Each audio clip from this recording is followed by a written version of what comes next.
1% तुम्हारे पेपर के अंदर है, बोर्ड एग्जाम में आएगा। मैं आज बता रहा हूं कि बैलेंसिंग पे क्वेश्चन आता ही आता है, डायरेक्टली या इनडायरेक्टली। मैंने कहा अभी तू देख, अभी मैं क्या क्या करता हूं, अभी तू देख।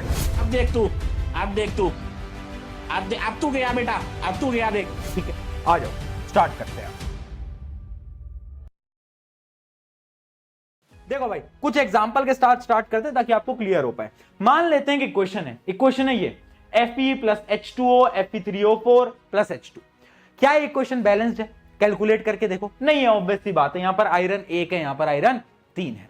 अब कैसे हम बैलेंस करेंगे? देखो, बैलेंसिंग के दो तरीके, एक है एनसीईआरटी का तरीका, थोड़ा लंबा प्रोसेस है और एनसीईआरटी में है तो आपको उसी मेथड से सॉल्व करना पड़ेगा। एक है पीके मेथड, स्मॉल मेथड, वो आप एमसीक्यूज के लिए सॉल्व कर सकते हो, है ना। मान लो तुम्हारे पेपर के अंदर कोई एमसीक्यू आया जिसमें तुम्हें जल्दी जल्दी सॉल्व करना है, लिख के नहीं दिखाना, तो तुम मेरे तरीके को फॉलो कर सकते हो। मेरा तरीका शॉर्ट, सिंपल, इजी है। पहले अपन एनसीईआरटी के तरीके को समझते हैं कि एनसीईआरटी भैया क्या कहते हैं, उनके तरीका जान लेते हैं पहले, है ना, कि स्कूल में तो हमें वही पढ़ाएंगे। तो वो तरीका समझते हैं। अब उस तरीके में क्या बोलता है, आप एक टेबल बनाओ। क्या बनाओ दोस्तों? एक टेबल बनाओ। चलो यार दोस्तों, एक टेबल बनाते हैं अपन, उससे अपन समझेंगे। देखो, एक टेबल बनाओ। अब उस टेबल में क्या करो, उस टेबल में क्या करो, सबसे पहले देखना, यहां पर लिखो एलिमेंट्स, ठीक है, यहां पर लिखो रिएक्टेंट, यहां पर लिखो प्रोडक्ट। ठीक है दोस्त, एलिमेंट, रिएक्टेंट, प्रोडक्ट। अब समझ, अब मैं क्या करने जा रहा हूं। अब जो मैं करने जा रहा हूं ना, वो बहुत खतरनाक होगा। देख क्या है, अब तू देख, सबसे पहले एलिमेंट लिख, आयरन, हाइड्रोजन, ऑक्सीजन। लिख लो, आयरन, हाइड्रोजन, ऑक्सीजन। ठीक है, अब देखो रिएक्टेंट में कितने आयरन, हाइड्रोजन, ऑक्सीजन है? एक लिख लो, यहां पर 1, यहां पर कितने हैं? 2 लिख लो। ऑक्सीजन कितना है? 1 लिख लो। ठीक है, सिंपल मैथ यार। अब वहां गिनो, यहां पर आयरन कितना है? 3, तो यहां पर 3 लिख लो। ऑक्सीजन कितने हैं? 4, तो यहां पर 4 लिख लो। हाइड्रोजन कितने हैं? 2, तो यहां पर 2 लिख लो। ठीक है, अब आपको क्या करना है, इन दोनों नंबर्स को बराबर करना है। क्या करना है? इन दोनों नंबर्स को बराबर करना है। भैया कैसे करेंगे बराबर?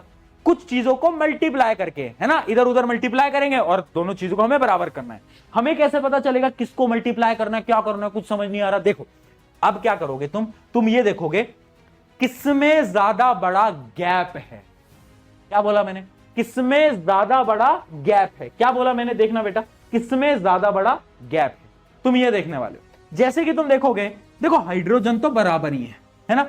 इन दोनों के बीच में कितने का गैप है? 3 का गैप है। इन दोनों के बीच में कितने का गैप है? 2 का गैप है। हाँ या ना दोस्त? हाँ या ना? जल्दी बताओ। बहुत बढ़िया। तो यानी इसमें है 2 का गैप, इसमें है 3 का गैप, और ये बराबर है। अब ये बराबर है, ये हमें समझ आ गया। हम क्या करेंगे, हम एकदम ऊपर से स्टार्ट करने वाले हैं। हम एकदम ऊपर से स्टार्ट करेंगे, यहां से Fe से स्टार्ट करेंगे। अगर मुझे इन दोनों को बराबर करना है तो मैं क्या करूंगा, मैं इसको 3 से मल्टीप्लाई कर दूंगा। समझना बेटा, मुझे बराबर करना है दोनों को। ऊपर से स्टार्ट करते हैं, ऊपर से मैं इसको 3 से मल्टीप्लाई कर दूंगा। अगर मैं इसको 3 से मल्टीप्लाई करूंगा तो ये कितना हो जाएगा? 3 हो जाएगा।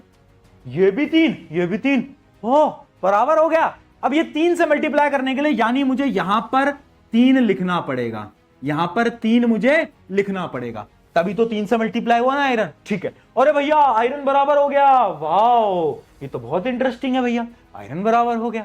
मैंने कहा अभी तू देख, अभी मैं क्या क्या करता हूं, अभी तू देख। अब देख, अब ये ऑक्सीजन पे आ जा। यहां पर ऑक्सीजन है 4, यहां पर है 1। मैं क्या करूं, मैं इसको भी, क्योंकि ये तो बराबर है ऑलरेडी, ये तो बराबर है, तो इनको तो मैं नीचे, इससे नीचे आ गया मैं।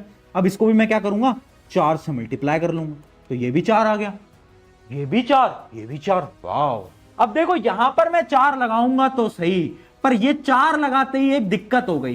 क्या दिक्कत हो गई? क्या दिक्कत हो गई? ऑक्सीजन तो 4 हो गए, पर देखो ये 4 जो है वो इस हाइड्रोजन से भी तो मल्टीप्लाई होगा।